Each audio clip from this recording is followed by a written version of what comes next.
Radio Company brings you once again into the transplant zone this week before Thanksgiving, and Gary will be spending his Thanksgiving in the hospital waiting for a new heart. And today I asked him about those doctors who come and will do the work of giving him a new heart.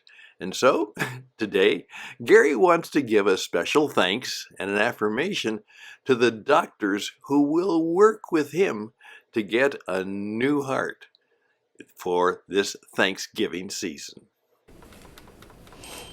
Gary, you've talked about a number of the people who help you, and we're so grateful, and you are so grateful for them. But of course, you have a doctor. Tell us about your special doctor at Duke.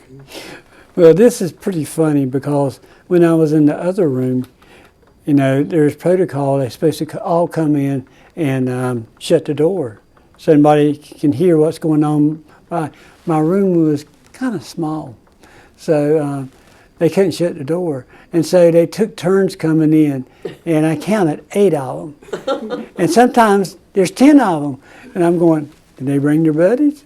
And everybody's got a different thing, like the heart transplant.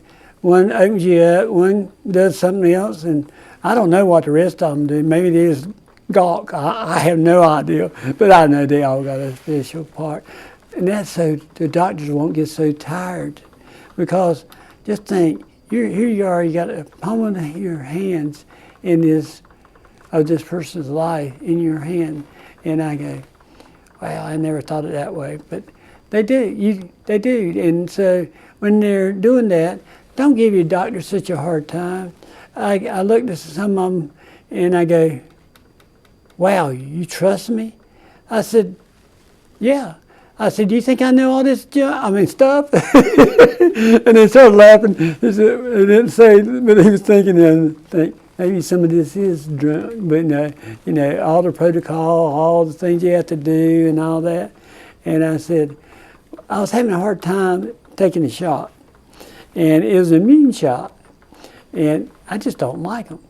And one of the doctors came in and she said, you know me. I said, yeah, I'm not going to call you names or tell what was wrong with her. She said, but you know, when I had my transplant, I had to take all these too.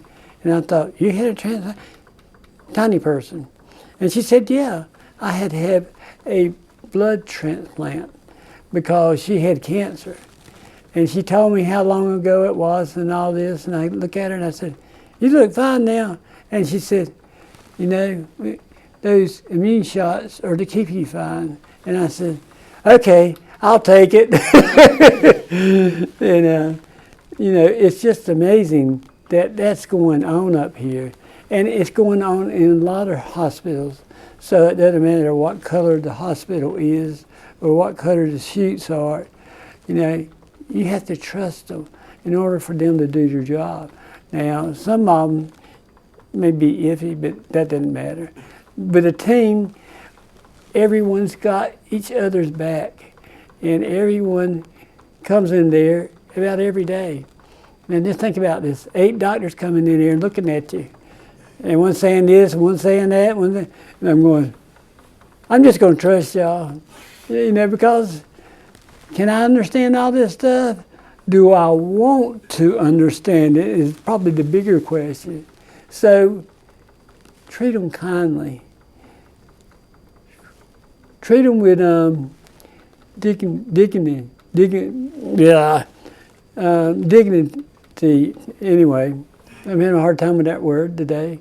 And I said, you know, it doesn't matter what school they go. Well, I would say it might be a little bit. You know, I got a blue shirt on, but that doesn't mean anything. But treat them nicely.